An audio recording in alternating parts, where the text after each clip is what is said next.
7-0, 5-0, 4-0, 2-0, 1. घाबरू नका. हा कुठलाही मोबाईल नंबर नाही, तर आपल्या भारतीय क्रिकेट संघातील खेळाडूंनी काढलेल्या एकेरी धावा आहेत. T20चा दुसरा सामना झाला आणि आपल्या वाट्याला एक लाजिरवाणा पराभव आला. फक्त दोघांना दुहेरी धावसंख्या गाठता आली आणि बाकी सगळ्यांनी 10च्या आत आपला गाशा गुंडाळला. खरं तर कालच झालेल्या महिलांनी केलेल्या अद्वितीय पराक्रमाच्या पार्श्वभूमीवरती आजचा हा भारतीय संघाचा पराभव अधिकच लाजिरवाणा आणि अधिकच निराशा देणारा ठरला. कशाबशा आपण 125 धावा काढल्या आणि पूर्ण आपण 20 षटकं सुद्धा खेळू शकलो नाही, ही गोष्ट चिंताजनक होती.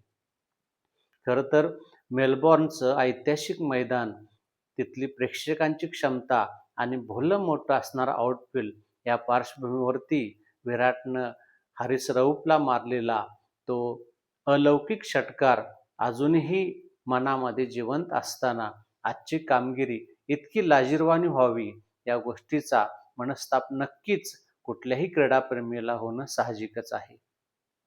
हा सामना सुरू झाला आणि हर्षित राणा आणि अभिषेक शर्मा हे दोघं सोडले तर कुठल्याही आपल्या फलंदाजाला आपल्या लौकिकाला साजेसा खेळ करता आला नाही.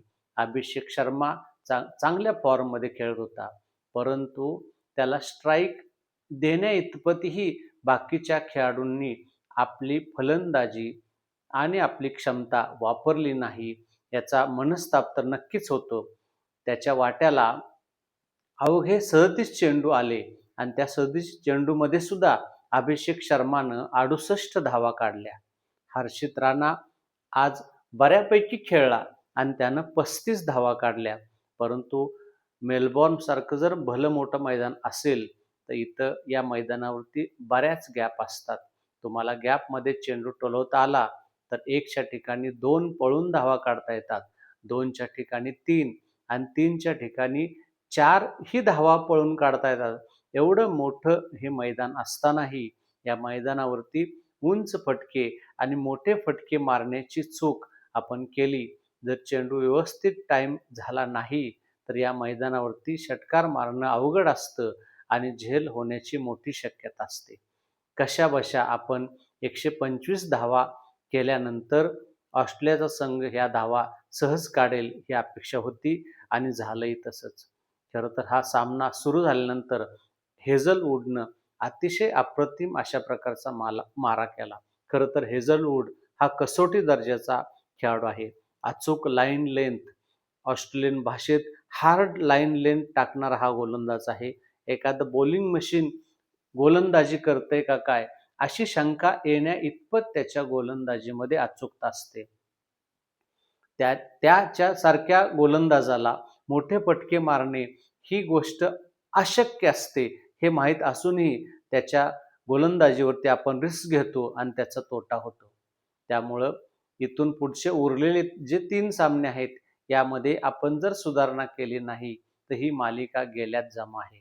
ऑस्ट्रेलियाची फलंदाजी सुरू झाल्यानंतर त्यांनी अतिशय आक्रमक अशा प्रकारची सुरुवात केली आणि बुमराह आणि हर्षित राणा यांच्यावरतीच हल्ला चढवला आणि पहिल्या 6 ओव्हरमध्येच हा सामना त्यांनी संपवल्यात जमा होता.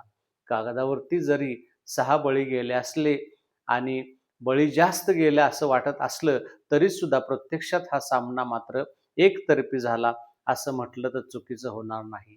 बुमराह सारख्यालाही आपला प्रभाव या सामन्यात टाकता आला नाही. हर्षित राणाची गोलंदाजी तरी क्लब दर्जाची वाटावी इतपत ती खराब होती. कुलदीपलाही आपली लय सापडली नाही.